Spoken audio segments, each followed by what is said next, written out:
AEW has been on a streak of late of very good shows. Dynamite and Collision this past weekend.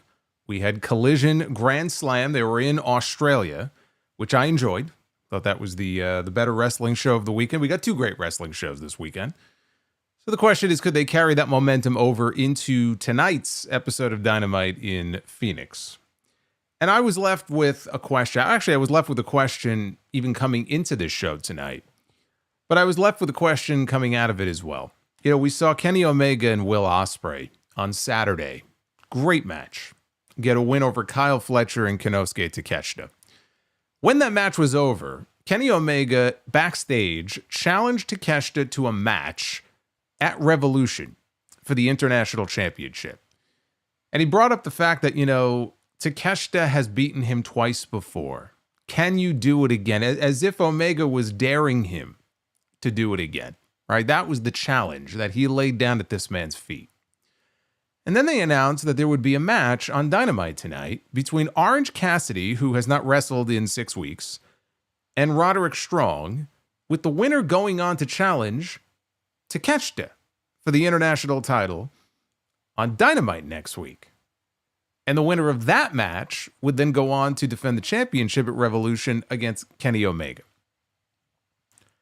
Why wouldn't you have a setup for this where Kenny Omega would be part of this little international title series, and he would have to fight in order to earn his way into a championship match at the pay-per-view with Takeshita? Instead, we have a match which was rendered effectively obsolete tonight, with Takeshita defending his title next week to see who gets to challenge Kenny Omega at Revolution. I mean, there's some backwards logic there, if I've ever seen it. None of this really makes any sense, because the whole essence of the challenge that Omega laid down had to do with, you beat me twice, I dare you to do it again. And AEW put themselves in a position here where conceivably we could end up with a completely different match on the Revolution card. So this was very bizarre. Just the way they set this whole thing up to begin with. Very bizarre. We also had a street fight tonight, which I enjoyed, that ended with last man standing rules, which was kind of strange. And we had a post-match angle after the women's match, which I also enjoyed, between Kris Statlander and Megan Bayne. I didn't have any issue with the match, but what followed in the post-match, honestly, is one of the most embarrassing things I've seen on any wrestling show all year so far. I don't know what the fuck happened with that post-match angle, with Thunder Rosa coming out with a chair. I don't know what went wrong. I don't know where the malfunction was. I don't know where the miscommunication was. That was embarrassing, is what that was.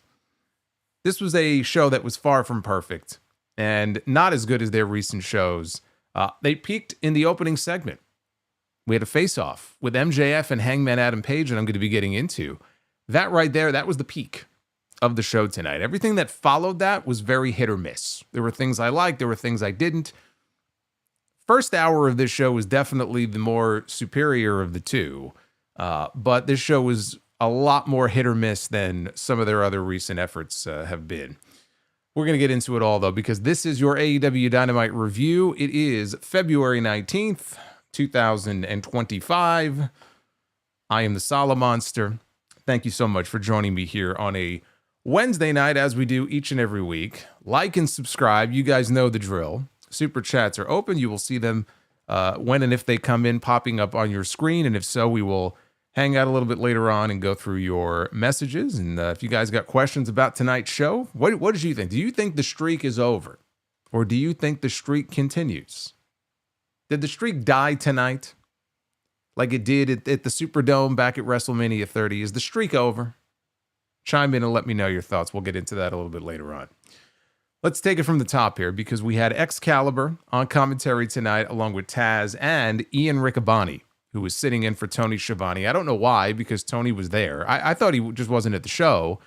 And then he popped up at they were in the overrun. And not only do we have Tony Schiavone on the show, but they trotted out Jim Ross for the main event. And I would say that Orange Cassidy and Roderick Strong, hardly a reason to trot out good old JR to do commentary on a random Dynamite for a main event. But Tony Schiavone was there, so I have no problem with them subbing Ian Riccaboni in for him because I think Ian Riccaboni is great.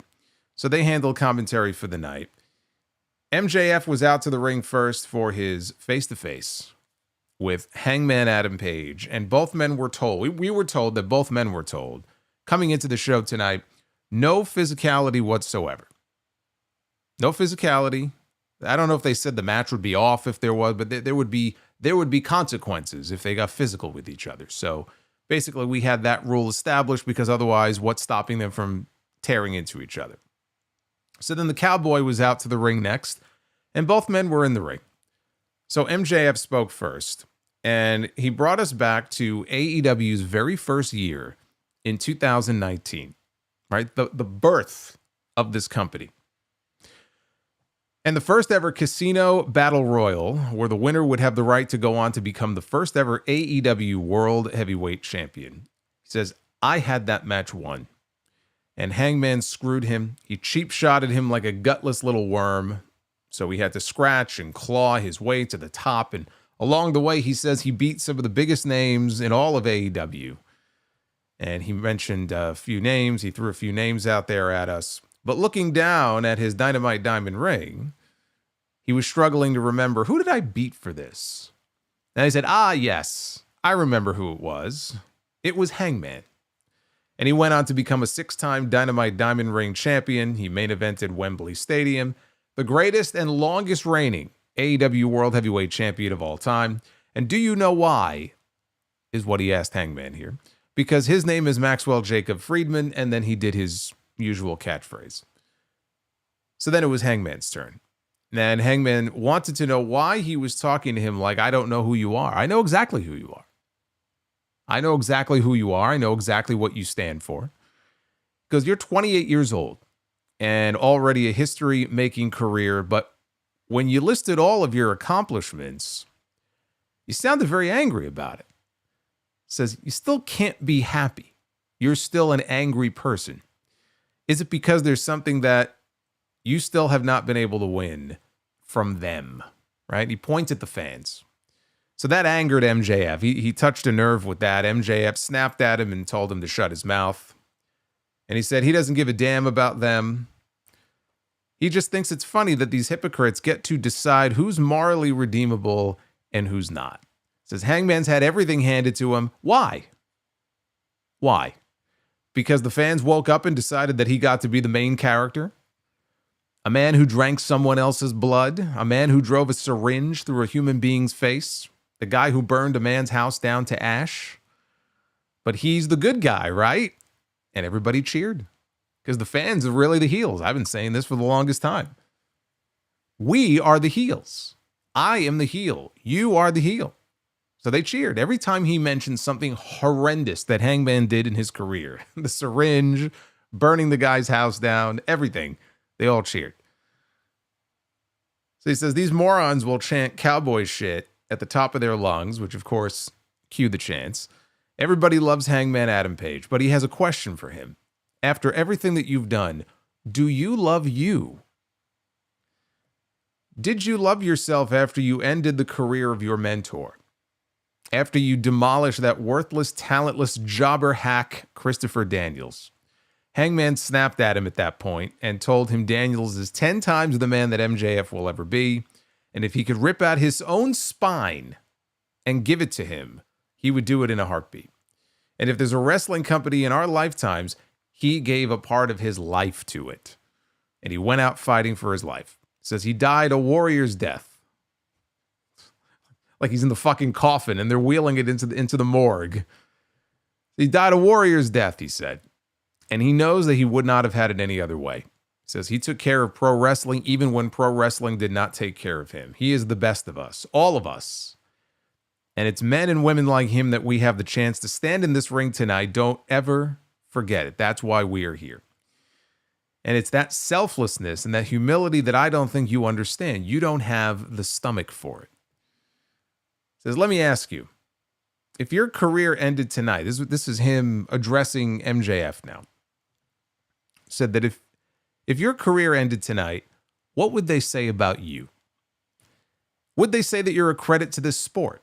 Or would they say you're an opportunist, a selfish coward who has taken every shortcut that he could try to take to win their admiration? Again, pointing to the fans. You ask why, after everything I've done, these people still seem to care about me. And I'm not going to be arrogant enough to say that I understand it, but he knows what is right and what is wrong, and he tells the truth about it. In 5 years, he has probably lied 100 times, but never once to them. It says everything that he has worked for it, the tag team titles, the World Heavyweight Championship, his family, he's worked for it, and it was not easy. And you have spent 5 years cheating and scheming your way to the top, and you would tell people that you were better than them. And I hope that for once, for your sake, there's a small part of you that is actually wondering, is that true? Because it's not. And deep down, I think you know it. So MJF was not done. He laughed. And he asked him, are you a child? Says, did he not win fair and square on his way to the top? Right?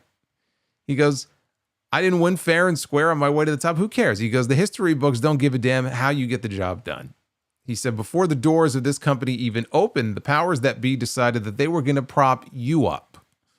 Says Hangman came in with all the buzz and propaganda in the world. All he needed was a scarf and a mic. Hangman has earned nothing. He said he walks and talks and dresses better than him. He asked Hangman to name one thing that you do better than me. And Hangman said, I am real. And he dropped the mic. So the two of them went nose to nose, and very strategically, they had the Revolution logo right in the aisleway, in the background, behind them, in between them as they went nose to nose, showing that March 9th date for the pay-per-view. MJF said, you know what? You could be the main character all you want. He's got no problem being the bad guy. And then he dropped the mic. So they decided to square up. They each took their jackets off, and it looked like they were getting ready to throw down. Security was out there surrounding the ring, so they jumped up on the apron. But MJF threw his hands up, and he's like, all right, like he's going to stand down. But then he turned around and he spat right in Hangman's face. Hangman stood there for a little bit, then he darted at him. MJF bolted out of the ring. The security guards held Hangman back until he started dropping them all one by one. I love how the announcers, by the way, they explained that it's kind of okay because the rules were that these two men couldn't touch each other, right? That was the rule. Nobody said anything that Hangman couldn't beat up security guards. I guess that's okay. So he starts mowing them down, one by one, until Christopher Daniels is behind him. And he didn't know it, and he almost struck him. But he held up when he saw that it was Daniels. Daniels said, this is what I was fighting for the whole time. You know who you are. I know who you are. Don't listen to him. He goes, understand? And Hangman nodded at him, and he left the ring. I thought that this was an excellent segment. Hangman is not the promo that MJF, he's not bad promo, but he's not the promo that MJF is, but I thought he held his own well enough here. I love how they tied it back to the start of the company in 2019, because they did. They had one match, which is hard to believe that in the 5+ years of this company, these two guys, right, have been there since day one. AEW originals have never had a proper feud. They've never had a pay-per-view match. They've never done anything beyond that one match back in 2019. And I love how they tied it back into that, because that was really the kickoff of all the Dynamite Diamond Ring nonsense. But it really brings it back and shows you that there is, even though they've not really worked much together, there is actually a history there between them. So I like that. But also, like, you've got two very distinctly different characters here. There are characters on a wrestling show that may have similarities, whether they're bad guys who cheat a lot, or they're very egotistical, or they dress not, whatever. Some people have similarities, even if they're not identical. These two are two polar opposite characters, right? I mean, the way they dress, the way they talk, the way they act. One is treated as a babyface now, the other is treated as a heel. So there's a lot of differences between these two guys. And you had Hangman here in this promo explaining that everything that MJF has done in his view is just to gain the approval of the fans, which, I mean, he already did. I mean, he had his babyface run, so it's not as if the fans haven't embraced him at times over the years, right? He's our scumbag, and he did have that what ended up being a babyface run there for a while when he was champion. But I guess the idea is that MJF is someone who is very insecure. Like when he snapped at him in this promo, right? There was that moment where MJF snapped at him. He's got these insecurities about him that he tries to hide. He'll laugh it off, or he'll snap and insult and go for the low-hanging fruit. But he pointed out, like, you're doing it really to gain validation from them. So that's the point that he was trying to get over here in this promo. And I guess, it's kind of a way for him to cover for his insecurities. Not so subtle there with the graphic in the background. And Tony Khan did make it official later on during the show that on March 9th at Revolution, we are going to get the match. It is going to be Hangman Adam Page one-on-one with MJF, which is great. That match is official. I said this before. I said it weeks ago that this is going to be one of, if not the most important program on AEW television all year. Because this, I think, is exactly what this show and what this company needs right now. Like, the time for it is right. This is what we need right now.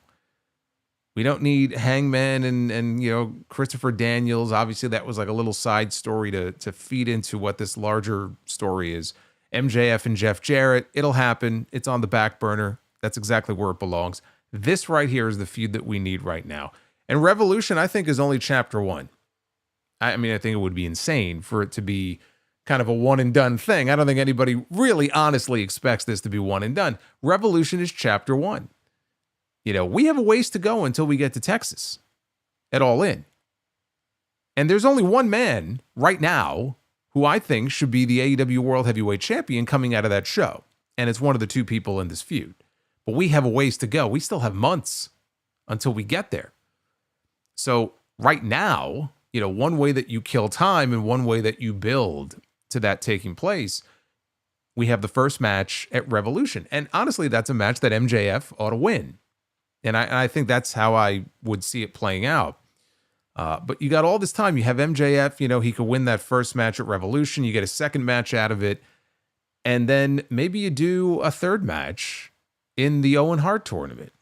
They always do the Owen Hart tournament in the lead up the last couple of years to All In. All In this year is a month earlier. So my guess is we'll get the Owen in June at some point. I don't know how that's going to affect. Actually, they moved, I guess, Forbidden Door to the end of August. So they probably effectively swapped them, right? Forbidden Door, I think, is going to be towards the end of August. So they'll probably do the Owen in June. Again, plenty of time. Maybe we get a third match in the finals of the Owen Hart tournament. It comes down to MJF and Hangman Page, and they come into that tournament 1 win apiece. The winner of that match punches their ticket to the main event in Texas at All In to challenge for the AEW World Heavyweight Championship. That's how Hangman gets into that main event. The story sells itself. This is a story that you can play out for the next few months, and it could feed right into your biggest show of the year. So that's what I'm hoping for, because there's a clear path if they want to take it. So that's what I'm hoping they do. But I thought this was a great segment. And this, honestly, this right here, this was the peak. This was the high point of the show. Everything else was below this. So if you saw this segment, this is pretty much as good as it got as far as the entire show is concerned. Now, they aired a highlights package from Grand Slam Australia this past weekend, and then they cut back to the announcers who, I guess they were at a desk that was elevated, either on a platform. It looked like they were in the crowd, and they were standing, and they had their backs turned to the crowd. It was a great shot because they had about 3,000 people, I think is what the attendance was tonight. It was one of these smaller venues, which I thought looked great, but it looked packed. So like behind them, you just see the sea of fans, behind them. So it was just like a little production change. They don't normally do that here on this show. So I liked that. I thought that was just was a good look. It just made it look very filled in. And we had Samoa Joe, Hook, and Katsuyori Shibata, who, of course, now, if you recall from last week, are calling themselves the Ops. So we have the Ops taking on the Patriarchy, Christian Cage, Nick Wayne, and Kip Sabian. After a commercial break, the Patriarchy was in control. Shibata mounted a comeback. He sent Sabian outside, laid out Nick Wayne. Hook made the hot tag, so we got suplexes galore, including to Christian, who got sent to the floor. Joe steps in. He cleans house. And Christian almost snuck in for a kill switch, but Joe threw him outside, and Samoa Joe went flying out of the ring. I mean, we see him do these tope suicidas, but this was maybe the wildest one I've seen him do. And he just flies out of the ring like a missile and wipes out not only Christian, but himself, because he took a hard fall on the floor out there. Wayne tried to steal a pin using the ropes, which of course Rick Knox didn't see because he's legally blind. Hook, though, kicked out anyway. Wayne tried Wayne's World, but when he went backwards off the ropes, he jumped right into Red Rum. Shibata sank in a choke outside on Sabian. Joe was holding off Christian, who refused to come in to help his boys, and Wayne tapped out. So Christian basically fed his sons to the lions here in this match. I'm not sure what the end game is here with the Ops and the Patriarchy. You know, when we have Christian still running around with that contract for a world championship match. His former best friend is in the main event challenging for that title in a few weeks. So I have to imagine that there's going to be at least a tease of a cash-in, if not an actual cash-in attempt at Revolution. But that really is the story with Christian, where this is headed, or if this didn't necessarily feel like the end here, but I don't know. One thing I will say, though, Joe is still that guy. Whenever Samoa Joe is on Dynamite, I enjoy the segment. I enjoy what we get from Joe. Joe's been gone a lot recently. He's been doing a lot of filming for Twisted Metal. You know, they wrapped that up, I guess, a few months ago. But I don't know. You never know, right? You never know how many more years are we going to have Joe in the ring doing topes out of the ring. Okay. I'm trying to appreciate Samoa Joe while he is still active and relatively full-time. So I thought this was fine, but where this is going as far as this program with these two groups, I don't know. So we come back from commercial break and we get highlights from the Ring of Honor Global War show. They did fly people down to Australia this weekend who were not on Collision, but they did film this Global Wars special. And Bandito pinned Chris Jericho on that show in a 6-man tag. It was Bandito and the Outrunners against the Learning Tree crew. So now we're back live, and in the back, Renee is interviewing the Ring of Honor World Heavyweight Champion, Chris Jericho. And she asks Jericho if he accomplished what he set out to do at Global Wars when he lost to Bandito. So Jericho told her to wipe that smirk off your face. If it weren't for me, you wouldn't even have a job. None of these people would. These people have a job because of me, he says. Yet I get treated with disrespect and vitriol. Because why is that? Because I'm a 9-time world champion across various promotions in various countries. People stop me on the street, as they did in Australia, to ask me for a picture. Bandito is the person who they asked to hold the camera to take the picture. So, I am the Learning Tree. There he is. Thanks, guys. There's that son of a bitch. The Learning Tree. Tuxedo T. Servo, thank you for the $12 super chat. A Learning Tree as I am talking about the Learning Tree. It's like Learning Tree Inception here on this stream. Amazing. Don't you love hearing about the Learning Tree? I am the Learning Tree. You're going to hear it over and over and over again. Yay! Good Lord. So, Jericho not happy about being pinned by Bandito, obviously, at that special. So he goes, congratulations. You got what you wanted. And he said that this Saturday at Collision, he is going to give Bandito a shot at the Ring of Honor World Heavyweight Championship. Forget the bounty. And he had the bounty paper, the poster. He ripped it up. He says, I'm going to do this myself. He's going to show him that people are getting a little too comfortable around Chris Jericho.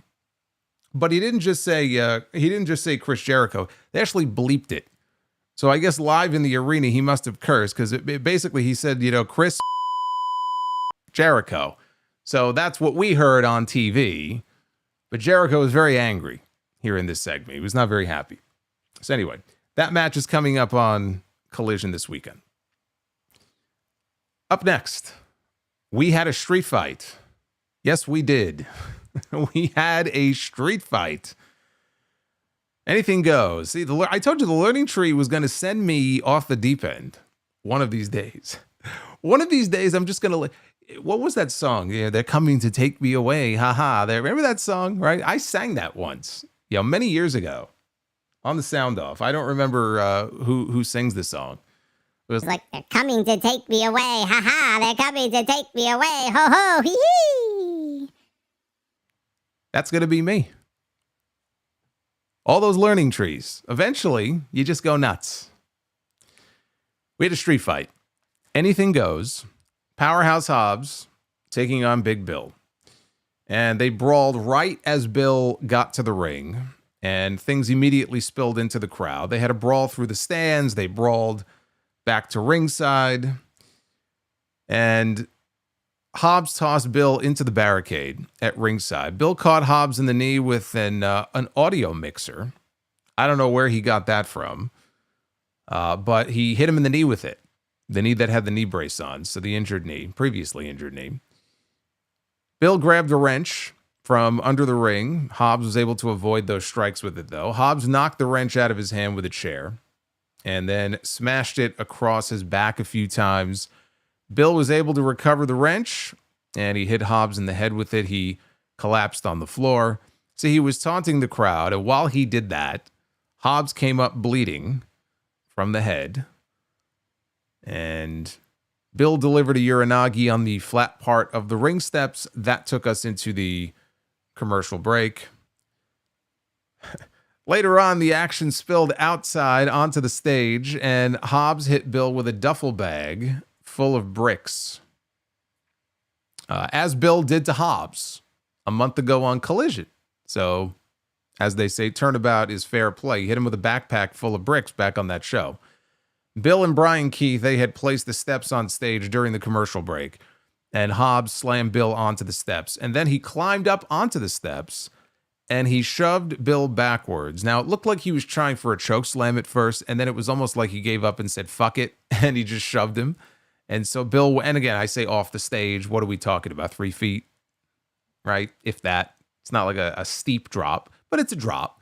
So he shoves him backwards off the stage, and down through a table at ringside that had barbed wire on top of it. Now, there were actually 2 tables there, and he overshot the first one. Well, that table also had barbed wire on it. So he overshot the first table, and he went crashing through the second table. And Bill was unable to free himself from the barbed wire. I think Aubrey Edwards was the referee. She's right there, and she's counting. Right? So it's not like there's no countouts in this match, but she's counting him as if it's a last man standing match.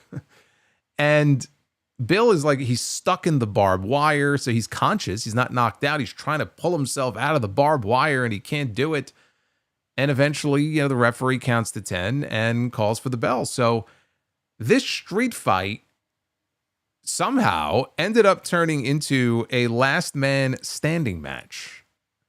Which is funny to me because when Justin Roberts made the initial announcement in the ring introductions, he specifically said that the only way to win this match is by knockout, by pinfall, or by submission.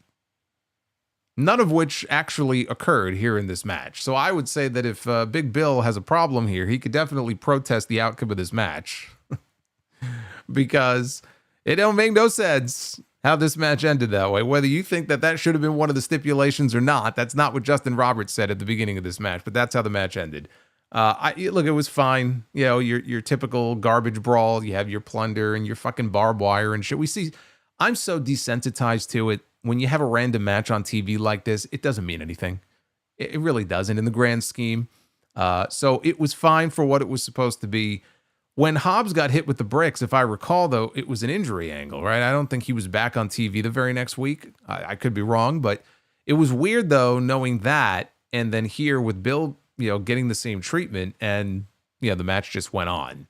So that was a little strange. But we got a hardcore blow-off, what I assume is a blow-off, this better be, to this feud, here between these two big guys. And honestly, this was a win that Hobbs needed more than Bill. They've done well with Hobbs since the shit that went down with Moxley. And really, I mean, it's not terribly high praise. All you need to do is make sure that you have a spot for him on the show doing something every single week. You've got to get him on television every single week. They've done that so far with Hobbs. With Bill, he didn't have to win because his story is that he keeps letting Jericho down. He's disappointing the learning tree. We all know where this is headed. This is headed to Splitsville between the two of them. So him losing actually feeds into the story that he has going on right now. So it wouldn't have really made a whole lot of sense for him to beat Hobbs here anyway. So as far as the finish goes, even though the way they did the finish was very bizarre, it was, I think, the correct finish of the match. So in the back, we had the Murder Machines. Lance Archer and Brian Cage. They are with Renee in the back. And she asks about the Hurt Syndicate, who was not there on this show tonight. Cage says that they have something they want to say face to face. I am the learning tree. Thanks, guys. Sending me off the deep end, are you? Michael Darcy. Queuing up the learning tree. Thank you, Michael. Appreciate it. I hope you're having a good night, brother. Cage says they have something that they want to say face-to-face to Shelton Benjamin and Bobby Lashley, but surprise, surprise, they're nowhere to be found. And Lance Archer said, but they will be. They hear the Hurt Syndicate will be on Collision. So if they want to put on their big boy pants, let's talk about those tag team titles because we're taking them. And everybody dies. We all know how this is going to end, but you got to build some people up to feed to the Hurt Syndicate, so why not the two guys who are paid, I'm sure, very handsomely to lose pretty much in almost all of their matches. So we'll get some kind of a confrontation or an interview, promo, or some such thing, I guess, with them on Collision this weekend. We shall see. Hey, Venom, thank you. There's Venom Verby. Hey, there's Jake, the original tribal chief. Welcome, Jake. We go to the ring for a special announcement with Justin Roberts. He's addressing the crowd, and they're in Phoenix tonight. Now, if you missed it earlier today, one of the local publications in Arizona, it might have been the Arizona, oh God, what was the Arizona Republic, it might have been. They fed them the story that AEW is returning to Phoenix in a few months on pay-per-view for Double or Nothing. So Double or Nothing is coming to Phoenix. The date is, my goodness. The date is May 25th. I almost choked to death here. I almost choked to death on my drink. I almost died on this stream, and I just saw a learning tree. What a way to go, too. I get Chris Jericho on my screen talking about the learning tree, and then I choked to death. What a horrible way to go that would have been. Can you imagine I keel over here, and that's one of the last things I see? How ridiculous that would have been. They'll put that on my tombstone. They'll put what are they going to write on my tombstone? Tuxedo says, "Put the X up." We need the referee. We need the referee X for Solomonster. Would have died a legend though. I don't know if legend is the word I would use for it. Yeah, you got to put the dreaded X up for me. I'm good now though. I'm good. Went down the wrong way. And so I'm glad you can laugh at my near-death experience here. That's very nice. For all the work I do for you, that's very nice. Thank you. Mike nailed it. Just on my tombstone. Thanks, guys. That's it. That's all you need. So anyway, May 25th, that's Memorial Day weekend, as it is every year. And Double or Nothing will be coming to the Desert Diamond Arena in Glendale, Arizona. All of the previous Double or Nothing shows, except for those two, I believe it was, that took place in Jacksonville during the pandemic with virtually no fans. All the other shows, including the very first one, I was there for that one. That was a lot of fun. Were in Vegas. So this will be the first one, pandemic shows notwithstanding, that takes place outside of Vegas. And they won't be very far, I mean, they're in Arizona. Arizona and Nevada are a lot closer than Arizona and New York. So they won't be that far. I actually think Atlantic City would have worked too. Although I think they may have just had full gear in New Jersey. So maybe they didn't want to go back there so quickly. But I think one of these days they probably should consider doing a Double or Nothing in Atlantic City. It would still fit the theme. But I think it's a wise move. Here's the biggest reason why I think it's a wise move for them not to go back to Vegas. People are talking about the crowd. Oh, the crowd was dead last year. Don't go back to Vegas. No, here's a good reason not to go back, because WrestleMania has 2 nights in April in Las Vegas. So it's going to be wrestling fever in that city with the biggest possible event the month before. Probably best to avoid Las Vegas this year. So I think that's a wise move. Now, up next was our brand new AEW Women's World Champion. 4 times over, Timeless Toni Storm, who beat Mariah May in Australia. We did not hear from Mariah May tonight. We did not see Mariah May tonight. But Luther accompanied Toni Storm down to the ring before heading to the back and giving Storm the ring all to herself. Literally the spotlight. Literally had the spotlight all to herself. She said, "The whore you all adore, the slut you can't rebut, the tramp is now the champ." How can you not love this woman? Who the fuck does not like Timeless Toni Storm? And why? I need to know why.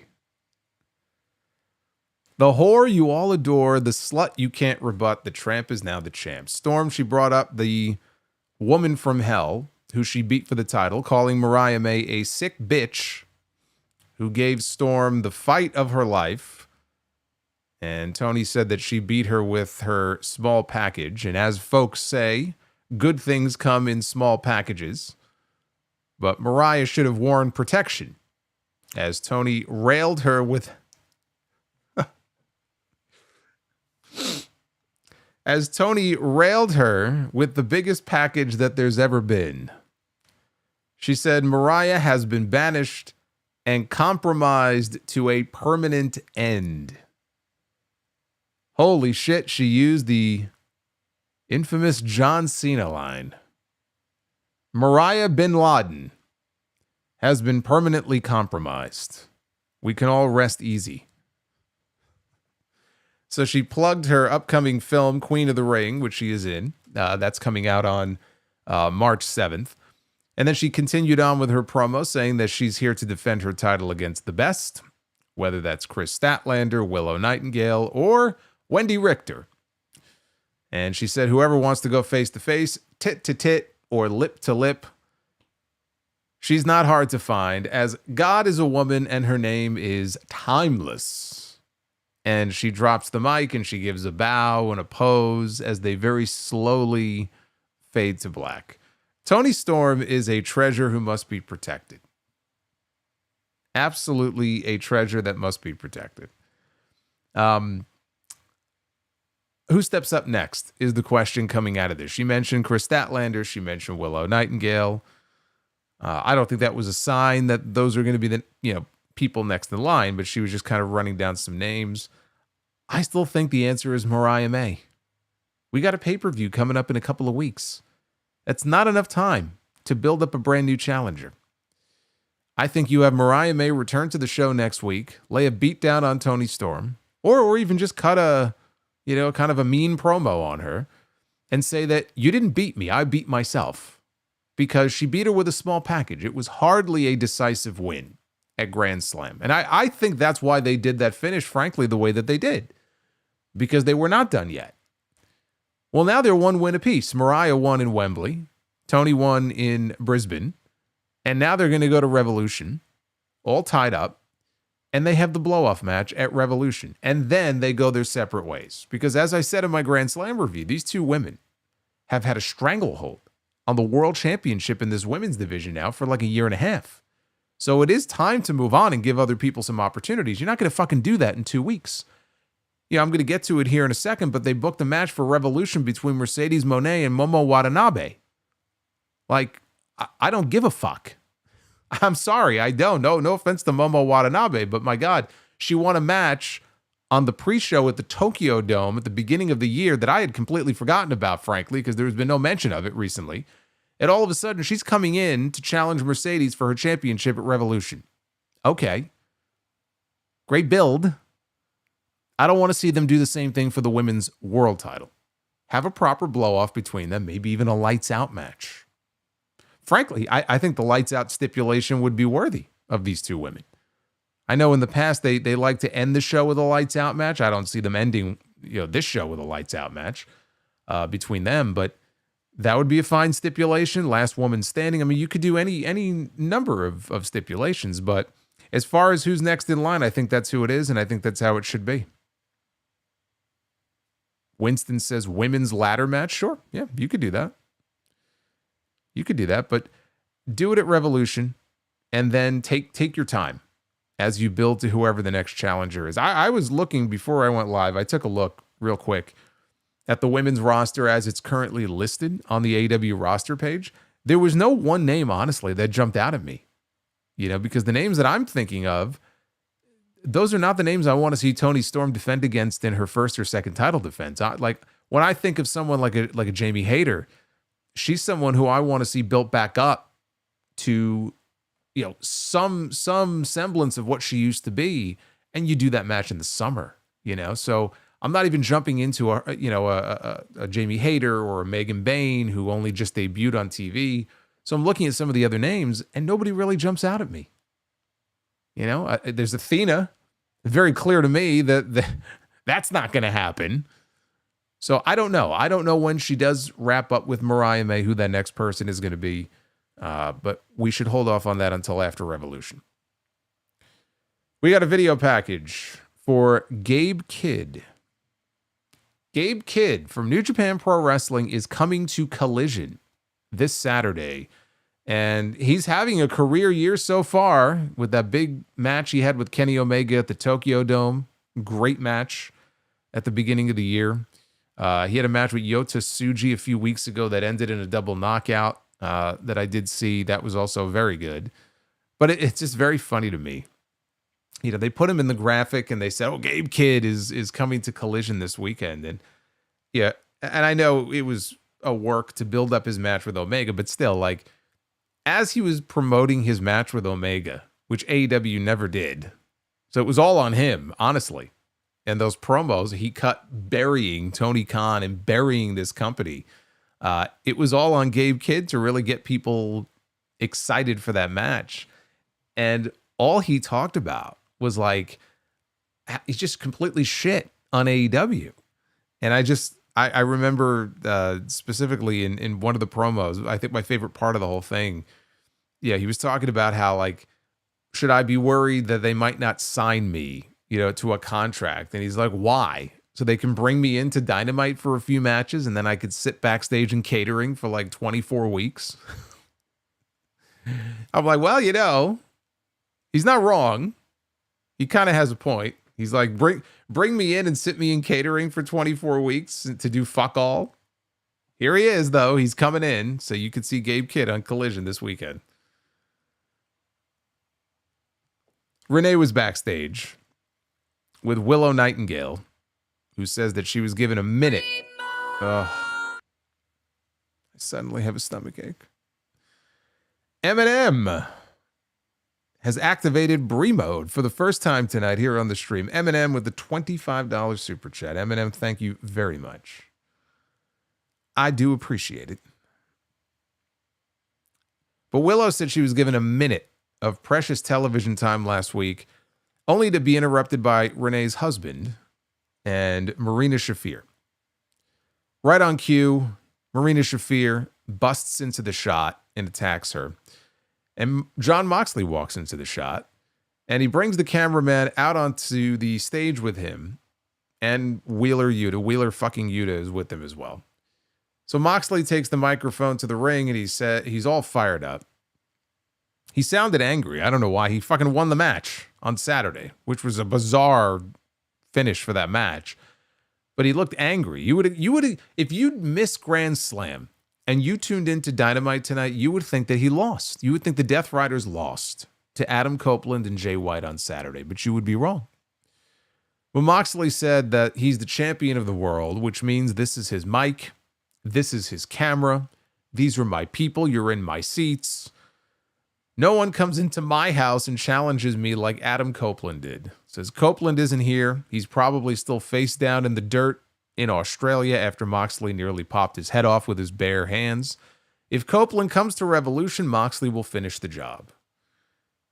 So Switchblade Jay White's music hit, and he walked out on stage through the tunnel. Claudio Castagnoli has now joined the rest of the crew in the ring, but what Jay White does not see is creeping out through the tunnel behind him is Pac. So now he's surrounded, right? He's got the Death Riders all around him. Copeland's music hits, and he attacks Moxley from behind. Jay White drops Pac with a Blade Runner on the stage. Copeland lands a spear on Claudio. He goes outside, and he grabs Spike. He's bored with the nails in it.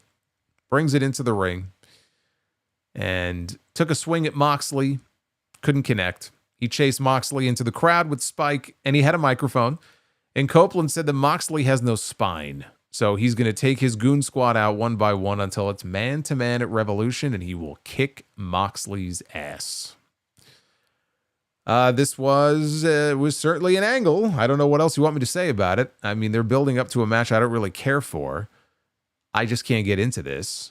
I don't have any emotional investment in this Death Rider story. I don't have any emotional investment or attachment to Copeland being the number one contender for this championship.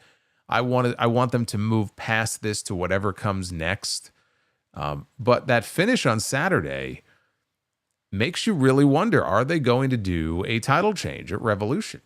How is Christian, if at all, going to factor into the finish of the match or the post-match? Would they have Copeland win and then have Christian cash in on him and win, which would kind of be a rehash of when Copeland won the TNT title and then, dropped it 3 minutes later and Christian got it back? What are they going to do? Or are they just going to have him go in there and lose again? That would be fucking weird, right? He gets choked out in Australia, goes to Revolution and loses again. That doesn't make any sense. So I don't know what they're going to do. I'm a little worried. Not that John Moxley is going to lose. I mean, that'd be great. Copeland is not the right person to take that championship from him. So I don't know what they're going to do. But again, this angle, it was fine. It was what it was. But I'd be lying if I told you I really gave a shit about any of this, because I cannot invest in this. This does nothing for me. When I see Hangman and MJF at the beginning of the show, especially because they've been kept apart for so long, that means something to me. I've been watching AEW since day one, so I remember what those early days and those early shows looked like and who the key players were and who the AEW originals were. And so that, to me, I can invest in that, and I have a connection to that. And I think it's going to be a great feud. They'll have some great matches. Yeah, Moxley and Copeland, they may go out there and tear it up, and have a very good main event at Revolution. But at the end of the day, you still have, it's Adam Copeland, WWE's Adam Copeland in there challenging for the AEW World Championship to be the savior of this company, to rescue AEW from the Death Riders, who happen to be led by a former WWE star. But you know what? At this point, I don't even really look at Moxley as an ex-WWE guy so much as kind of the heart and soul of AEW, because he has been booked that way for so long. He was always the guy Tony Khan would fall back on when shit went sideways. Someone got suspended, someone got hurt, put the belt on Mox. So he's been an AEW guy from day one, right? We know where he came from, but he was there in 2019 when this company first got off the ground with that first pay-per-view. So I consider him an AEW guy. Copeland, I don't. And I just think if you really are going to change the title, it really should go to somebody like that. Not like Copeland or Lashley or anybody like that. But I don't know what they're going to do. Just a very strange finish to that tag match on Saturday. Renee was backstage with Mercedes Moné, who said that Harley Cameron learned that there is a price to pay when you mess with Moné. We cut to Momo Watanabe, who is going to be challenging her, as we found out here, for her championship next, because she was there, by the way. I think was she in the front row? I think she was there, right? She was there on Saturday in Australia. So that should have been a dead giveaway right there. But she won that International Women's 4-Way, which was on the pre-show at Wrestle. It was so important they had it on the pre-show at Wrestle Dynasty, which earned the winner the right to challenge for whatever championship in whatever promotion that she so chooses. And I had forgotten about it. Like, I watched the match. I thought the match was pretty good. And then there was nothing said about it. And I totally forgot about it. I'm like, oh shit, I forgot. That's right. She did. She won that 4-Way. And so she cut a little promo here. Whatever. I mean, look, it's someone for Mercedes to beat, right? Someone to feed to her at the pay-per-view. There's no story to it. There's no sort of attachment to either of these people in this particular situation. Obviously, Mercedes is the heel. Momo is not a full-time AEW star. She's coming in from the outside. That's all well and good. I think the match could end up being very good. But again, I look ahead and say, who's going to be that person who beats Mercedes? Who are they setting up to be that person who beats Mercedes? I wouldn't mind a third match where Kris Statlander gets one more shot at it. And the comparison that I made actually on TNT last night was, if they do that story, it kind of reminds me, or it would remind me, of the Jey Uso and Gunther story from WrestleMania, right? That they're doing right now as we speak, going into WrestleMania. Jey Uso has wrestled Gunther 3 times. He's lost all 3 times. Yet he still comes out and says, I know I can beat this guy. I know I can be champion. I know I can beat him. So he won the Rumble, and now he's going to WrestleMania, and he's going to beat him. Statlander has now lost twice, right? Fair and square. Twice to Mercedes. And absolutely did not, do anything to warrant getting an immediate third match. But if they build to it, she can say, I know I can beat her, right? You beat me the first 2 times. I know I can beat Mercedes. And maybe Statlander, in the end, gets the TBS title back. Or maybe they build up somebody else. Harley Cameron is a work in progress. That's a longer term story. I don't know that you need to keep that TBS title on Mercedes for more than a few more months. Harley Cameron, if she's going to get there, that's much later in the year. I don't know. I don't know who that person is. I can tell you who that person is not going to be. It is not going to be Momo Watanabe. I know that. That I can promise you. Kris Statlander, speaking of which, how about that? What a segue. Kris Statlander had a match on this show. And Kris Statlander went one-on-one with Megan Bayne, the Megasis. Statlander lit her up in the corner with chops till Bayne powered out, and Statlander wanted an electric chair. Bayne slid out and hit a huge spear. That took us into a commercial break. Both women collide with clothesline attempts out of the break. There was a pump kick from Bayne that led to her charging right into a lariat by Statlander. Axe kick from Statlander got a near fall. She went for a Wednesday Night Fever. And Bayne slid out into a deadlift German suplex. They were slugging it out on the apron. Bayne missed a home run shot. Statlander hit a back suplex right on the apron. Statlander tried to recover. Bayne, who had rolled into the ring, she kind of rose up from the dead behind her and grabbed her for a German suplex back into the ring. So both women slug it out. They're on the ropes until Bayne takes the referee. And this allows Penelope Ford to run out and shove Statlander off the top rope. And Bayne then hit the F5, and she finished off Statlander and picked up the win. Let me stop there. When I saw these two women going at it last week, I got excited. And I said, oh, this could be good, right? I thought maybe they'll do it at Revolution. They did it tonight. And I thought they had a good match, right? There may be another one because we saw Penelope get involved. It may yet happen again at Revolution. So the match I thought was good. It was a good match. But then we had the post-match. If they would have just ended it right there, like that would have been fine. But then we had the post-match.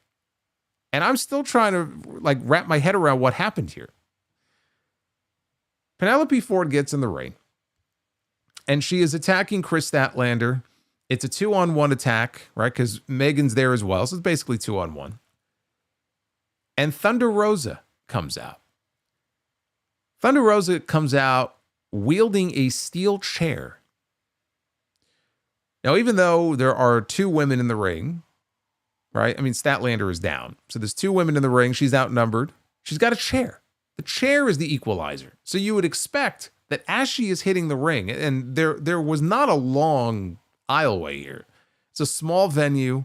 They actually had like an elevated ramp to the ring. And then boom, you had your two entrance tunnels. So it's not like Rosa had a long way to run. But if you're the heels, right, you see this, you head for higher ground, right? This woman, she's a crazy woman. She's got a chair. Let's get the hell out of here. Well, they stayed in the ring.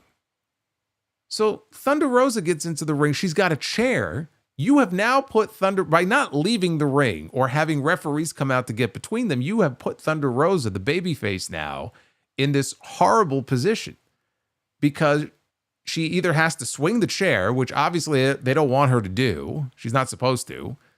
Or what ended up happening is she stands there and looks like a fucking idiot. She gets in the ring. She has the chair. The heels are just standing there. They're like, go ahead. Go ahead.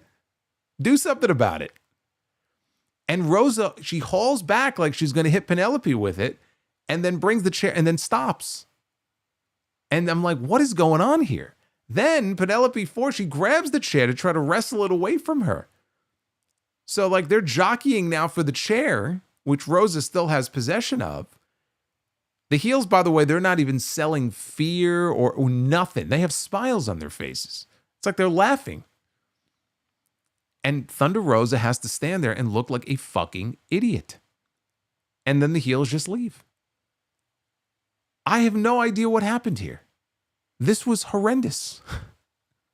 I mean, seriously, this looked like something that you would see like on like some low rent, indie or something with, 5 people there, people in their backyard, like friends just putting on a show. Like, I don't know what happened here. I really don't. Obviously, there was a breakdown in communication. There was a miscommunication somewhere. I would love to know where that break in the chain came from. But if you're in that situation, just leave. Just leave the ring. Why did they stay? Everybody looked bad here. Like every single person, Thunder Rosa, most of all, everybody looked bad here. I came away from this segment like, don't ever put a chair in Thunder Rosa's hands again. Don't do it. It made her look so, and maybe it was her fault. Maybe it was somebody else's fault, but whoever's fault it was, it made her look so bad. So it's too bad because that was the real story coming out of this when I thought these two had, a pretty good match, but my God, like this looked like amateur hour here. So I don't know where the miscommunication was, but yeah, this was no good. This was no good. Then we had Ricochet. He was out next. Imagine going from this to Ricochet, because now we have Ricochet out here. And he is wearing the embassy robe that he stole from Prince Nana after he beat Swerve a couple of weeks ago. So he walks out to the ring for a promo. And he healed on the Phoenix crowd, said that he's got a helicopter outside waiting to lift him out of here as soon as he's finished because, like Kevin Durant, he's trying to get out of this boring-ass town as quickly as possible. Since these people are acting like ungrateful animals, he said, because they were booing him. Not like, people boo New Day or Dominic, but they were booing him. So he said, I'm going to speak directly to the people at home. And he looked right into the camera. Said, we need to understand that all of these people in this booing, It doesn't matter. Because when you boo a winner, you boo into a void of nothingness. That like the Jericho vortex. So you boo into a void of nothingness, he said. And Ricochet is a winner. As he proved when he pinned Swerve Strickland to the match, or in their match 2 weeks ago. But he's been proving it really since day one, he says, in AEW, because Ricochet has whooped Swerve's ass. He's whooped Ospreay's ass. Actually, he didn't say Darby Allin's ass. He said Darby Allin ass and Commander ass. So, I mean, two things I really didn't need to be thinking about. I don't spend every waking hour of my day thinking about Darby Allin ass or Commander ass, but maybe he does. I don't know. So he says winners always have something to show for it. And he showed off his robe, but he's not content with just wearing this. He wants to wear gold because he can go out and buy a chain. Because Ricochet will not be just another name on the roster. He will be the main name on this roster. So that's where his sights are set for 2025. He wants to be a champion in AEW. He goes, no. Actually, he goes, I will be a champion in AEW. Because he is too damn good looking not to be, he says. Thank God we had Swerve's music interrupted. Because this was now, at this point in the promo, it's like, all right, I'm giving him the hook. I'm like, all right, wrap this up here. So we hear Swerve's music. Out comes Prince Nana, no Swerve. And he walks to the ring alone. He goes, he knows what Ricochet is thinking, but this is not that. Okay, this is not a trap. This is not an ambush. And he goes, I asked Swerve to stay home. So Swerve is not here tonight. Because one thing I know is that Ricochet is wearing something that doesn't belong to him. 3 decades. Prince Nana has been in this business, closing major deals, making champions, making history. And that robe has a lot to do with it. That robe right there represents pride. It says it represents integrity. That robe represents those that he has managed and those that we have lost. Shout out to Jimmy Rave. But anyone who's wearing it has honor and is destined for greatness, and he never gave Ricochet that opportunity. So he asked Ricochet to give the robe back. Ricochet did not, in fact, give the robe back. He told Nana, why don't you take it? And Nana looked all nervous. He wasn't going to make a move. And Ricochet told him, you're not getting the robe back. And off he went. Ricochet, you know what Ricochet needs? And there's been a lot of talk about her, but I actually think now is the perfect time to bring her in. He needs Samantha. I think, and she wants to be part of the show, and she wants to perform, and maybe she could be a heel. Can she be a heel? I don't know. Can she cut a promo, like a mean promo? I don't know. But I think that if they brought in Samantha Irvin to be paired off with Ricochet, they could get a tremendous amount of heat. And I think as a pair on screen, I think that could work. Because Ricochet just going out and doing these promos, like there were people, like I saw in the chat, like shitting all over it, like, oh my God, this promo was the worst thing in the world. It wasn't. It wasn't great, but I didn't think it was as bad as some people said that it was.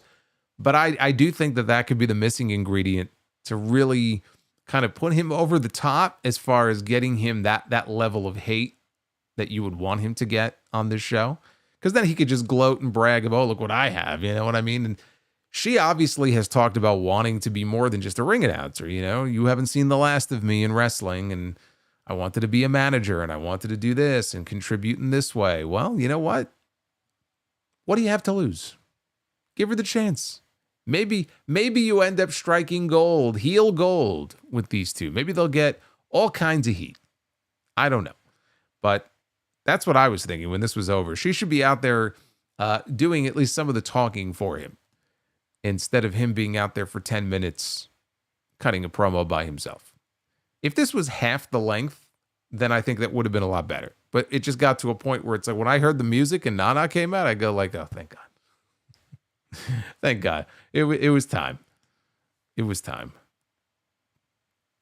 They closed the show with Orange Cassidy against Roderick Strong in a match that they said was part of the International Championship Series, with the winner to challenge Konosuke Takeshita on Dynamite next week for the championship, and the winner of that would then defend against Kenny Omega at Revolution. Right? Completely ass backwards here. It's like Omega is the champion. Omega is the final boss. Takeshita is just trying to punch his ticket to Revolution. This fucking guy, he's just trying to get on the card. Like, what? But that's how it's all set up. It's all very weird. Both Cassidy and Roddy are former international champions, which is why I assume we saw that. I have to assume that's the only reason why we got them in this match, because Orange Cassidy, prior to tonight, had not wrestled since New Year's Day, and he lost. He wrestled Hangman and lost on New Year's Day. He hasn't been seen since. All of a sudden, he's challenging potentially for the international title. Him and Roddy are former champions. Okay, you guys go out there. And they gave them the main event. Not a main event. They brought Jim Ross, though, in to call it, since it was the main event. I don't know why this match got the JR treatment, but they got the JR treatment. No more Dark Cassidy, by the way. He wasn't out there in black jeans. He was rocking the old school denim after his 6-week vacation. And they had a solid wrestling match. You know, if you can get past the fact that they're basically fighting to find out who's going to lose to Takeshita next week. Talk about predictable. So if you can get past that, you know, they had a good little match here. Cassidy wanted his spinning DDT. Strong avoided it. Cassidy almost hit a Stun Dog Millionaire, but Roddy dodged it. Cassidy hit on the second try. He hit the DDT he was looking for. And then he hit Beach Break, got a near fall out of that. Signaled for the Orange Punch, but that little delay when he was signaling for it allowed Roddy to hit a charging knee, multiple backbreakers. Capped it off with the end of Heartache. Was not enough, though, to pick up the win.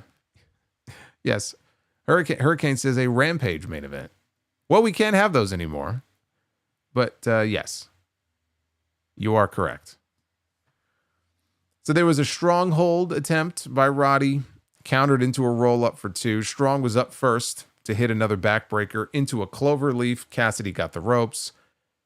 Cassidy ran into a pop-up gutbuster followed by a sick kick, and Roddy wanted another end of Heartache. Cassidy countered into a Stun Dog Millionaire and an Orange Punch to get the win. Roddy was not very happy when this was over. He was visibly upset. He was consoled by Adam Cole and Kyle O'Reilly, who were out there with him, so off they went. And Tony Schiavone gets in the ring, and I had no idea he was even there tonight. I said, oh, okay. We had Ian on commentary. I thought Tony was still in Australia or something. He was hanging out with the koala bears. I didn't fucking know the guy was even there. So he said that if Cassidy wins next week, he has the chance to go for the three-peat and become the greatest international champion in the history of this company. So Don Callis' music hits, and he walks out with Konosuke Takeshita and Mark Davis. Callis said Cassidy is nothing more than a redheaded hippie, a loudmouth punk, and he ordered Davis and Takeshita to attack. So they did. Then they held Cassidy so that Callis could get some licks in himself until Kenny Omega's music hits. And out he comes. He bolts to the ring. He was in control briefly until Davis sank in a sleeper. Takeshita hit some boots to the ribs and then a home run forearm. Cassidy tried to make the save. Takeshita wanted the Raging Fire, but Cassidy countered into a Stun Dog Millionaire. Omega hit a V-trigger. And Cassidy dropped him with an Orange Punch. So Omega and Cassidy, they stand tall in the end. And the announcers talk about how if Orange Cassidy is successful next week, which he won't be, but if he is, then it would be Cassidy and Omega for the international title at Revolution. As if. Wasn't that Alicia Silverstone's favorite line from Clueless? As if. As if. As if we're going to get that. As if. As if. It's not going to happen. So Omega held up the title, and Cassidy stared it down, and that is how they went off the air tonight. Overall, I'll say it again. They peaked with the opening segment.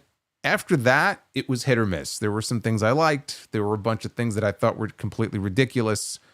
But solid overall. First hour was definitely the more superior of the two, I would say. Let's take a look at the Twitter poll. See what you thought of Dynamite tonight. Post Grand Slam, 57% thumbs up, 43% thumbs down. So we're still in the positive range, because we went through a spell there for a while where Dynamite was, I mean, it was not looking good. But it's been pretty consistently thumbs up the last 2 or 3 weeks, but this is the weakest of the thumbs up that we've seen so far. Which honestly, it makes sense. That does make sense to me.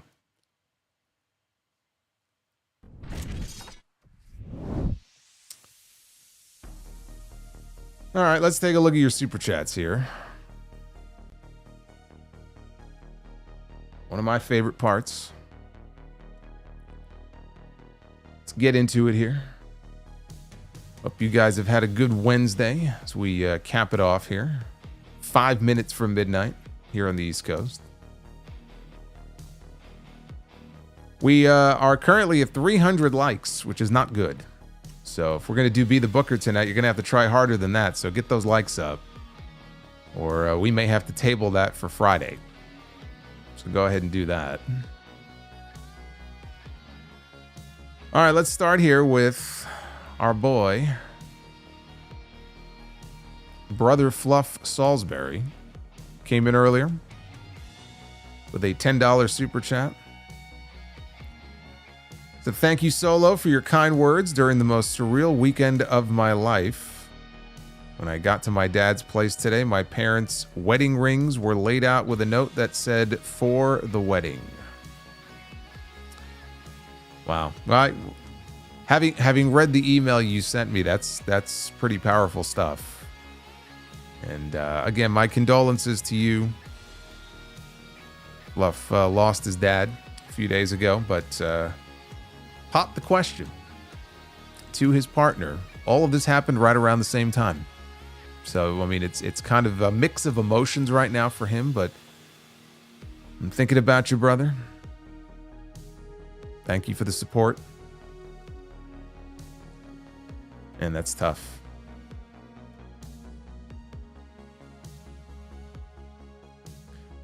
Hey, Power Blind, thank you for the 24 months of channel membership. Been a member for 2 years, but been a fan since TV Tracks. That's going back. That's going back over a decade. That's like 12 or 13 years. It's a long time. Hulkling93. Although the rule change was likely made to protect Hobbs and Bill, if you think about it, a street fight should be knockout or submission. Well, yes, they said knockout, but, you know, again, it's one of those things where he was stuck in the barbed wire. She started the 10 count. Knockout, when I hear knockout, knockout implies like the guy gets literally knocked out and the ref just calls for the stoppage.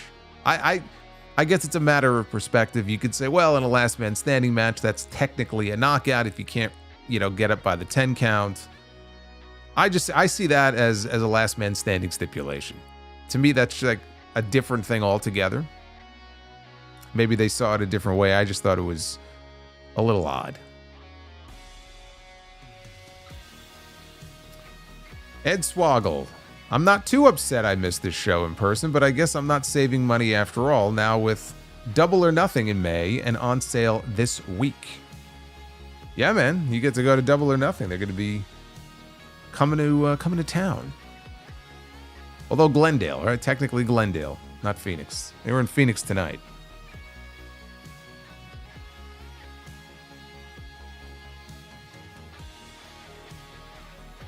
Love this. Love this song. Oz and Glorious. Thunder Rosa coming out smiling with the chair, looking and acting completely lost was wild. Total Walter White. I don't know about that. She definitely she did herself no favors coming out like that. I don't know. I don't know what happened there. I don't know what the plan was. I have no idea. That was so bad. That was so bad. Oz says Gabe Kidd is everything Tony Khan wishes Garcia was. Gabe Kidd is awesome. Gabe Kidd is a superstar in the making.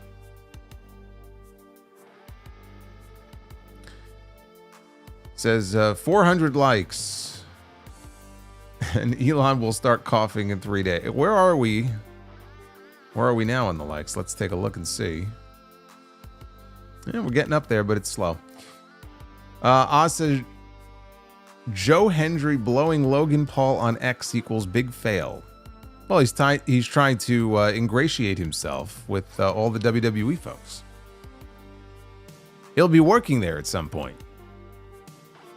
Tuxedo T Servo with the 12. As a member of the legally blind community, I'd like to state for the record that we make no claim on Rick Knox. His issues are beyond visual field. So even the legally blind are backing away from Rick Knox. They want nothing to do with him. Base Beer, as they censored his name like it's Kill Bill.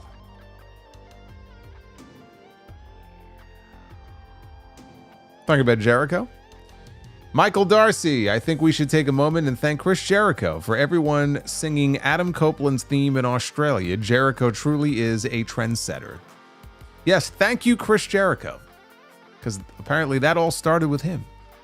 Singing one's theme song is a Chris Jericho staple. Thank you, Chris.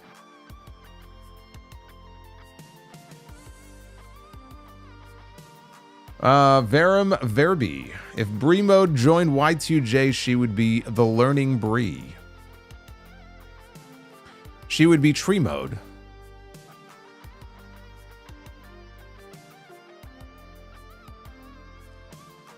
Groovy Goose. Thought the Mania sign was a UFO at first. No, it's not a UFO. From afar, maybe. Because the way I cut it out, I guess maybe you could see it that way. Eminem, did someone say Brie Mode? Here you go. Now that Toni Storm regained the women's title, is it time to turn Jamie Hayter back to a heel and let them wrestle at All In? Also, there's a rumor that Brie will be back in WWE. It's not a rumor. I mean, Nikki has openly talked about wanting her back in WWE. She says she's trying to get her sister back with her.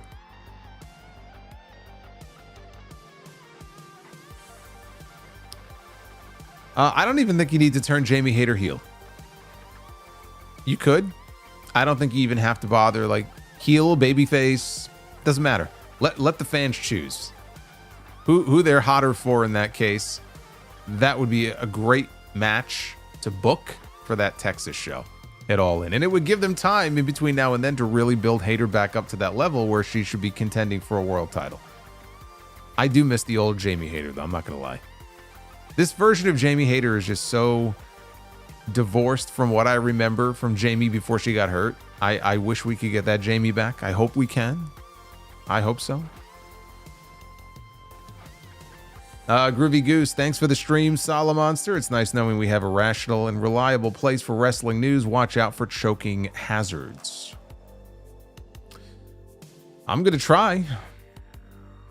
But hey, you know, sometimes it goes down the wrong pipe. Base Beerus, the RTC would have had a great feud with Timeless Toni Storm. Oh, they would have had a blast with her.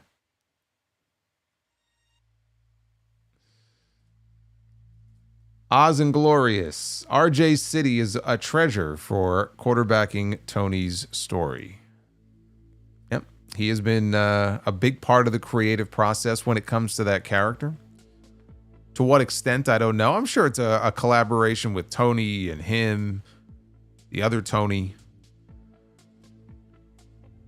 But Toni Storm deserves a lot of credit for what she has been able to create with that character. It is Something special. Near. Hey, Solo, why Michael Jackson doesn't drink coffee? Because he likes tee-hee.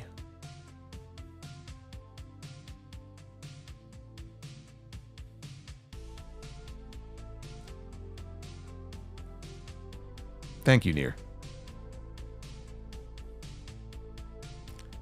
Be calm, see clearly. What advice can you give me to separate WWE from the perv Vince? Because when I try to watch it, all I could think of is the perverted stuff. I mean, there's not much advice I can give you. I don't think about him at all. I mean, you just gotta focus on what you see on TV and try not to think about him when you're watching the actual shows. And if not, maybe you just can't watch the actual shows anymore. I don't have any real good advice for you, brother. He's the last thing I think of when I watch these shows now. I don't want to think about him. You know, when there's news, I talk about him, but I have completely separated him out from what I see. I mean, I've separated him out a long time ago, but I don't think about him at all. BCom says that was a question for everybody to see how they separate WWE from the perverted crap Vince was doing and will get away with no justice. Yeah, I don't know. I don't know what to tell you. I mean, I'm able to just not think about him and separate that disgusting shit from what I see on the actual television shows. It's the same way, like, if there was... I'll use Benoit. I mean, I'm not comparing the two totally different situations, obviously, but he did something horrendous, and there are people who just cannot watch a Chris Benoit match. They just can't, because it makes them think about what happened there, and it just brings you down. It's such a horrible, horrendous thing. Nobody likes to be reminded of it. Some people are just not able to separate the two, and I understand that. I don't go out of my way to watch any Chris Benoit matches. But if I happen to be watching a pay-per-view or an old episode of Nitro and he's on there, I don't turn it off, you know?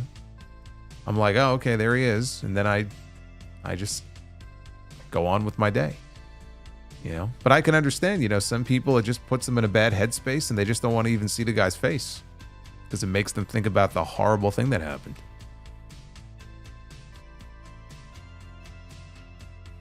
Chris Manson, do you like musicals? My favorites are Little Shop of Horrors and Rocky Horror Picture Show. Little Shop of Horrors was good. Generally speaking, no. I'm not a musical guy.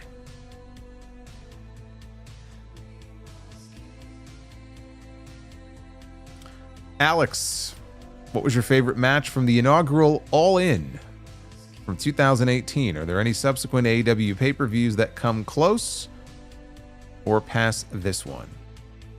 Oh, AEW. I mean, AEW has had tons of shows that have blown that out of the water. You know? I mean, that first All In was special because it was a special attraction. You know, they went out there and did something that had never been done before. Let me take a look at the card here, because I always think of Cody and Nick Aldis. I don't know if that was the best match I enjoyed, though. Let me see here. Remind myself. But didn't they have the Joey Ryan stuff with like the fucking, like the dicks or whatever? They had that nonsense on there too.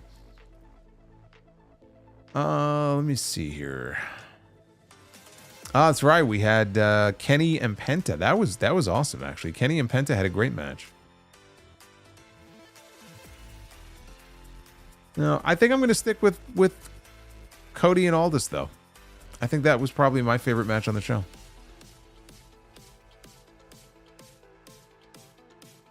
Base Bears, remember the MJF Jericho musical? So I get a question from Kris, do I like musicals? And then I get a question from Base Beers, completely unrelated, do I remember the MJF Jericho musical? Yes, I remember it. I think they did a whole New York Times article about it. And the Juliet, thoughts on the Ricky Saints name? Yes, Ricky Starks is now Ricky Saints. And as he explained, he's a New Orleans guy. Obviously, has a deep connection to his hometown roots. The name is fine. I don't think it's a bad name. I don't really have an issue with the name. My whole thing is I don't understand the logic and why it had to be changed. And I don't think it was his choice. Like, you could be Ricky Starks, and he's like, actually, no, you know what? I want to be Ricky Saints. That's not the impression I got, is that either he was told they couldn't come to some sort of legal agreement. It's like, okay, you've got to change your name now. And that's what he came up with. And I would just love to know why all these other people that have come in under their names from AEW were able to stick with those names in NXT or even in WWE on the main roster, but not him. I mean, I would imagine it just had to be a case where he wouldn't sign over the rights to it. It's the only thing I could think of. I just don't understand the logic behind why him and not anybody else. That being said, the new name, everybody's going to get used to it within a few weeks. Everybody will be calling him Ricky Saints, and nobody's going to be thinking about this anymore. So it really isn't that big of a deal. Of all the horrendous names that they could have given him, I think we're very fortunate that he didn't get saddled with one of those names, because it could have been a lot worse. So, I mean, Ricky Saints, if that's what it is, then that's fine. He is where he needs to be, though. That's the most important thing. He is where he needs to be. Chris Manson, Denise Huxtable is better than any other sitcom girl. Well, you're wrong, but okay. That's certainly your opinion. BCOM, see clearly, I will be watching Friday night SmackDown. See you there. And thanks, chat and Solo. I better see Drew on Friday and Oba Femi on Tuesday. I'm sure you'll see Oba Femi on Tuesday. Oz and Glorious, Lucille is better than Spike. And Janice is better than all of them. Shout out to Abyss.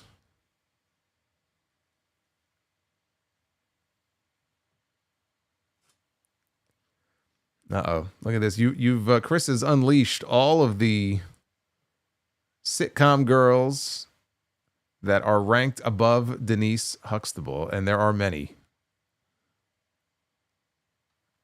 There are many.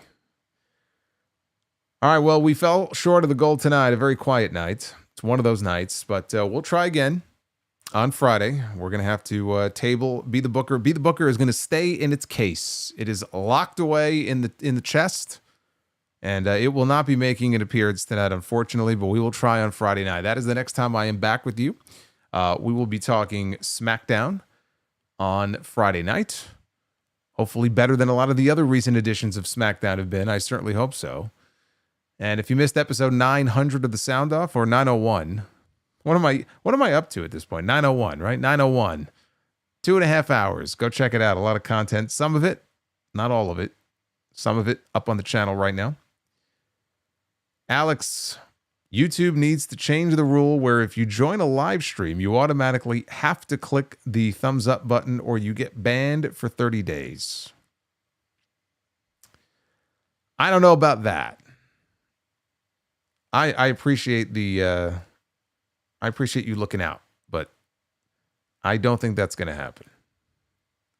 BCOM, see clearly, what's your favorite Dynamite match? I don't know. There have been a whole bunch of them, man, but I always think back to the Bryan Danielson Hangman Page match. They had that Iron Man match.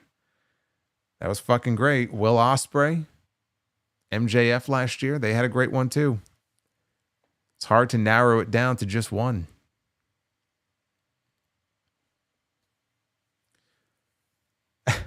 TK Banks says Alex wants everyone banned.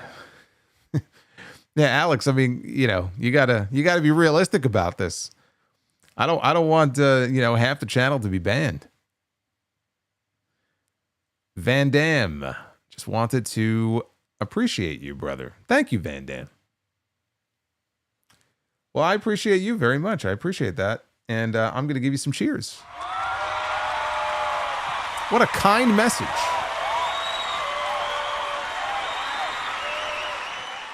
What a kind message from Van Dam. I'm going to give him applause for the second time.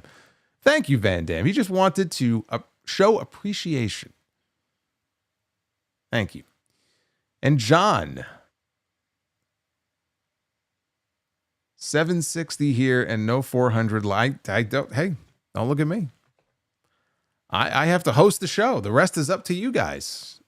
You know, I'm doing all the heavy lifting here. It's not a lot, but sometimes it doesn't happen. I don't know what to tell you.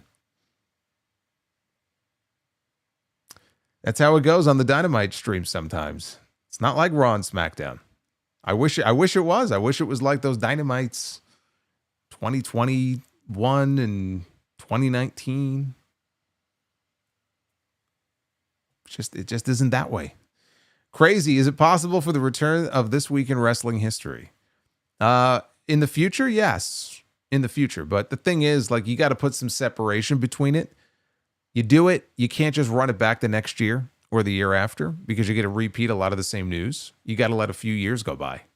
I did that previously. I waited 6 years and then brought it back. So I'm not saying it'll be 6 years, but it's not coming back. It's not coming back anytime soon. Eventually, though, probably, yeah, or maybe some kind of variation of it. Oz and Glorious. Just hit the fucking like button, folks. Oh my goodness. Amazing. Match anatomy on. Oh wow. Bluey. I can't look at that and not think of Blue Onion. Blue Onion, he's an OG. He remembers Match Anatomy. He remembers when I did the Match Anatomy segment on the Sound Of. Dude, that's going back a long way. I think I did about half a dozen Match Anatomies.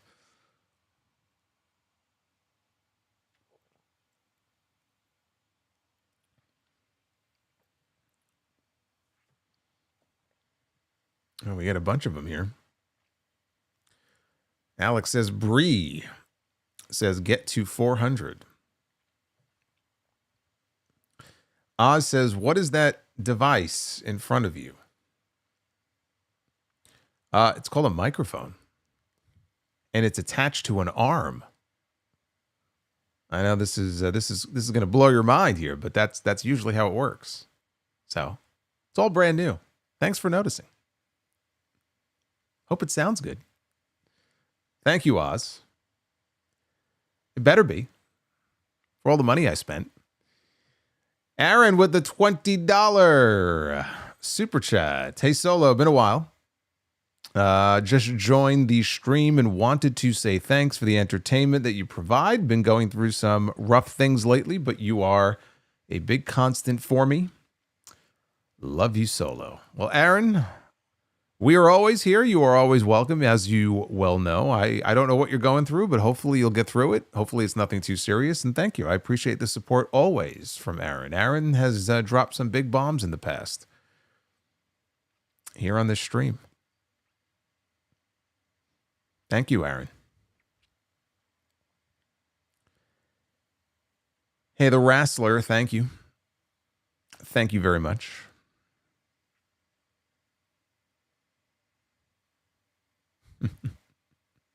Yeah, I spent a good portion of the last 2 days actually getting everything set up to sound the way that I want it to sound. So I think I've got the gain and the volume where it needs to be. If it needs to be bumped up, you'll let me know. You don't want to bump it up too much though, because then you get blown out. As long as you can hear me and I sound good, then we're good to go. That's all that matters. Eminem says, in your opinion, I thought you were saying something about Io Sky. It says, Io, what's the worst wrestling theme of all time? Brian Zane posted a video earlier today, and some of them are questionable. Well, I'm thinking Brie mode right about now. Brie mode is pretty high up there on the list, I would say. There have been some bad ones. A lot of them have come from Def Rebel, okay? Role model. Role model. Too many to name.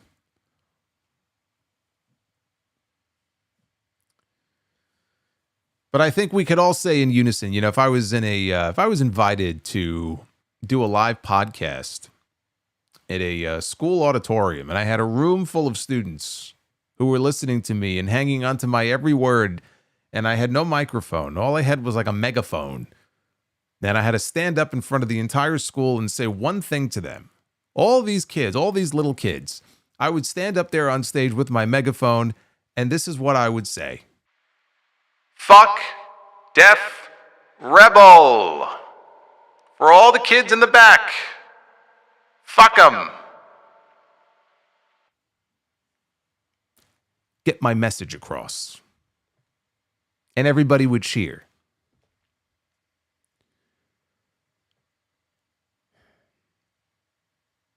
Hey, Viram is back. Shout out to the Brooklyn Brawler and Barry Horowitz. Okay, there you go. I don't think those two guys get shouted out very often, but they just got a shout out. Boots. There he is. There he is. There's Boots. If you could combine two match types, what would they be? My pick is an Elimination Chamber War Games match. See, I feel like that's kind of redundant because they're very similar. They're too similar. So I wouldn't combine two matches that are that similar. For me, it would be like a lingerie casket match. You just take two matches that are complete polar opposites and you kind of fuse them together. Can you imagine Undertaker and Kane in a lingerie casket match? Sweet dreams, everybody. Be calm, see clearly. Solo, what's your favorite Mox/Ambrose matches? Mine is the one that he had with Danielson the first time when Regal debuted. That was everybody wants the fuck Def Rebel now to be a new super chat. Maybe. TK says no. I don't want to imagine that. Solomonster. Well, too late. I've already mentioned it. I've already put it out there in the atmosphere. So now you got no choice. Moxley Ambrose matches. I mean, can we count the first Shield Wyatt family match? Because how could that not be on there? Ambrose and Kevin Owens had a great last man standing match at the Royal Rumble in 2016 for the Intercontinental title. He had a pretty good match with Triple H at Roadblock on the road to WrestleMania that year. In AEW, yeah, I guess that first Danielson match would probably be among them. I don't know, off the top of my head, I don't know what else I would add to that, but I know there have been others. How about a Tuxedo Inferno match? There you go.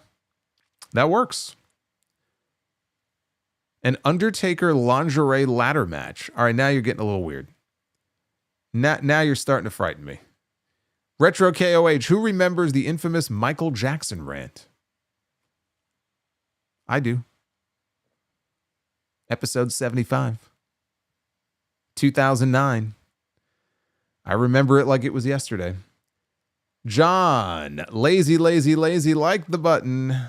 Liking the button is free. Well, I believe we may have hit our goal.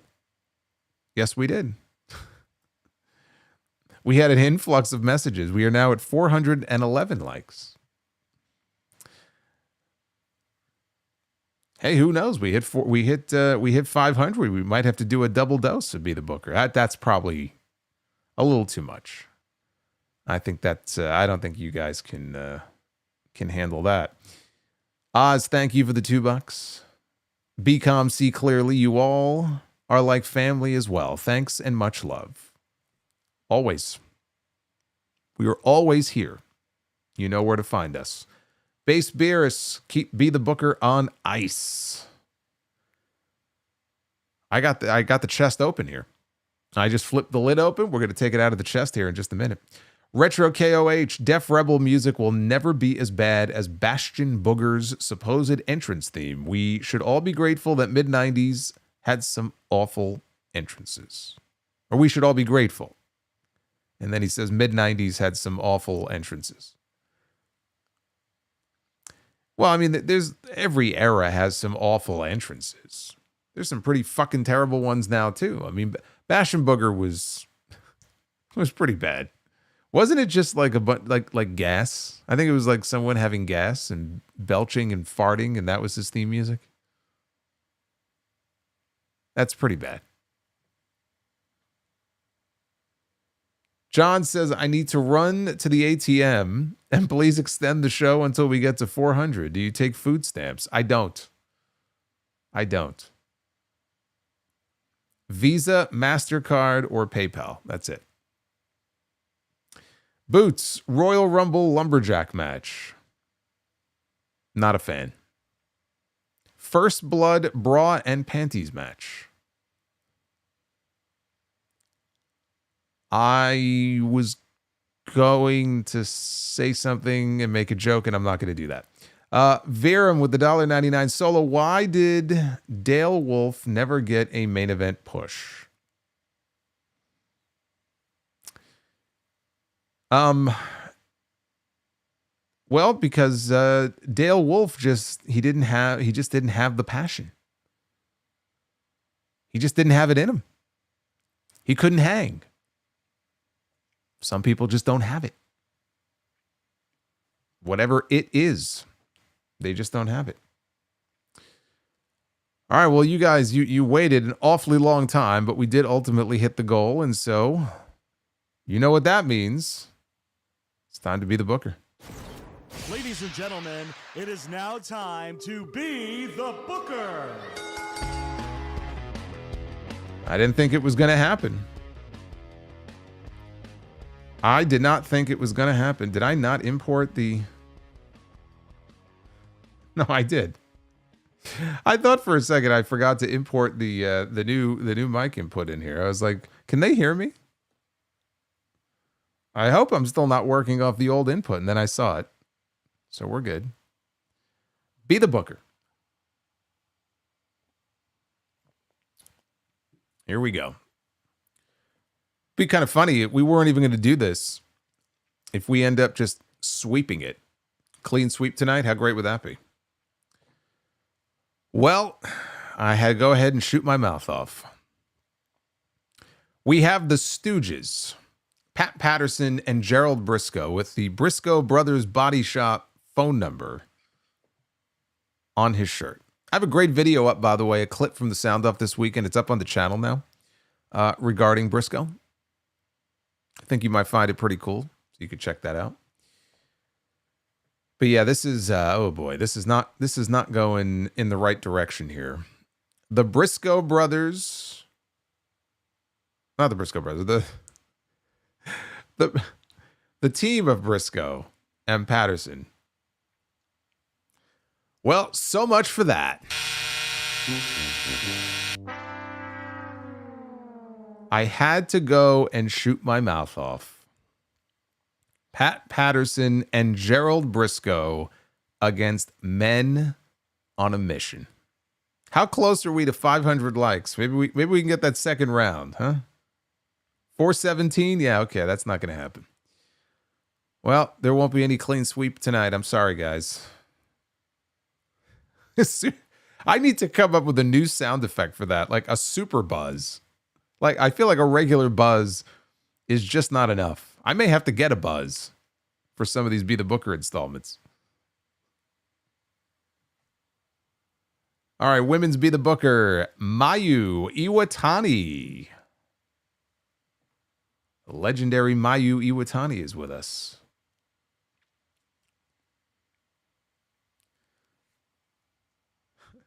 And it will be Mayu Iwatani taking on Medusa, the former Alundra Blaze. In her prime against Mayu Iwatani, you're going to get yourself a hell of a women's match. That's what you're going to get. Hell yeah.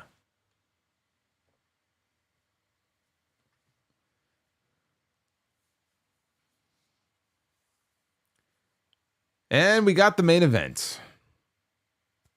We have to break the logjam here. We have a tie. Not a bad start. Chad Gable, who's currently off mastering the dark arts somewhere. Chad Gable is in the main event, a place where Triple H is too afraid to put him. Let us find out who his opponent is going to be.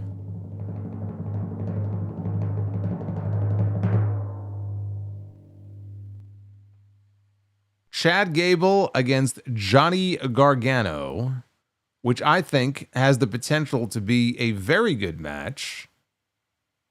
But we're booking main events here. And I'm sorry to say, that don't work for me, brother.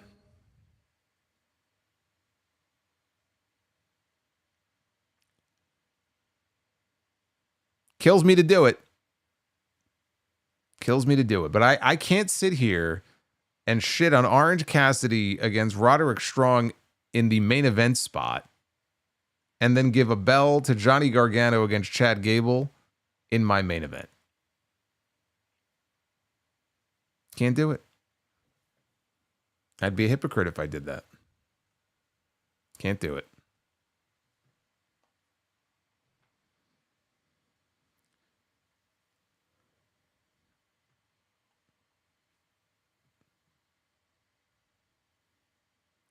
Kris says that's not takeover. Are you saying that's a takeover main event?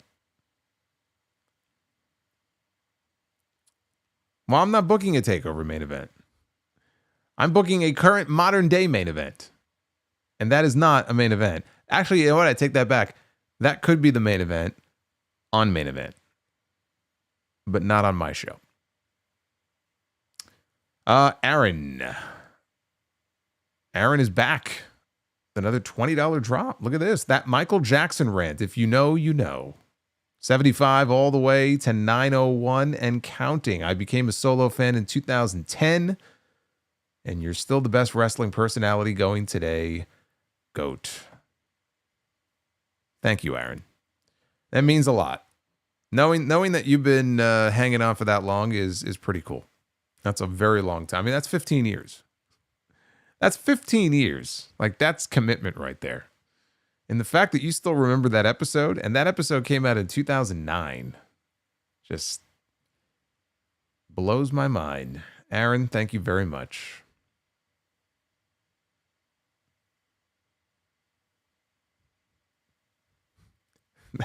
That's a main event on Rampage. Rest in peace, Rampage. Rampage is no more. 12 years for Hurricane. Happy to have you, man. Favorite video game of all time?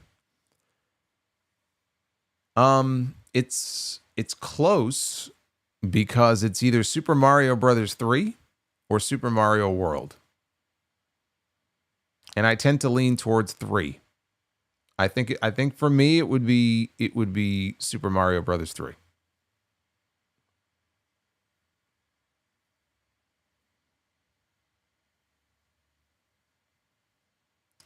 Turtles in Time on SNES. I was a big fan of Turtles in Time, absolutely.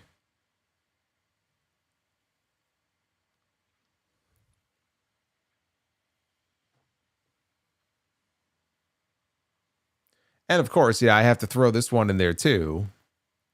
WrestleFest. Come on. WrestleFest, the arcade game. I'll throw Mortal Kombat 2 out there as well. Any Mortal Kombat fans? Old school Mortal Kombat? Mortal Kombat 2 was the shit.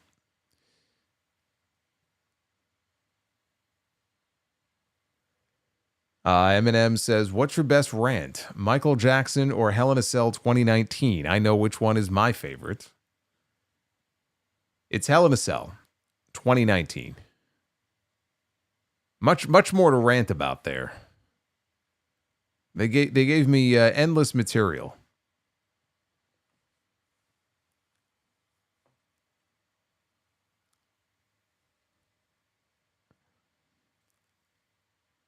Sonic 3. I love the original Sonic the Hedgehog. Sonic is right up there with Super Mario 3.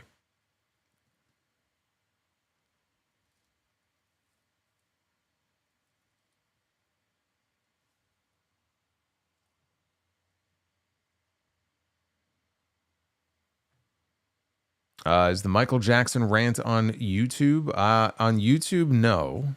I don't believe so. It is out there, though. It's still, you could download it. It's if you type in Sound Off or Solomonster Sounds Off 75, it might be an old Podbean link, but it should still work. So you could probably find it. It's probably floating around somewhere. Street Fighter 2. For me, it's Street Fighter 2 Turbo. If you want to be specific. Man, you're all making me want to bust out my Miu Mini now. I have all these games on there. I'm going to have to play them.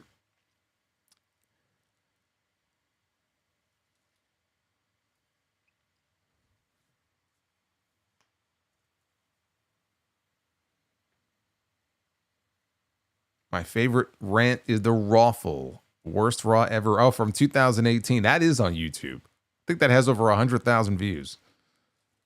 Yeah. You've got some post-stream listening material tonight. If you want to go check those out. All right. Thank you, guys. Thank you for the love. Thank you for the Dynamite discussion and the video game talk. And Crazy is going to get the last word here. Someone did upload the MJ rant on YouTube. Interesting. Well, there you go. You could still stream it on your device and listen to it if you want. If you type in Sound Off 75 outside of YouTube, you should be able to find it there as well. All right, come on back on Friday night. And I will be here live for the SmackDown post show. Hopefully Maze will be with us as well. Maze the Great. Says, with how many people watch these shows, there's no way the likes should be less than 500. Oh, setting that as the goal? I don't know, man. People are lazy. We'll do Be the Booker once a week if we're lucky if we do that. I may have to, though. I may have to up the goal. Light a fire under people, you know? We may have to. Maybe 450. Maybe 450 is the sweet spot there, right in between 400 and 500. What do you think about that? Chew on that for a while, and then we'll see you on Friday night. Until then, take care, guys.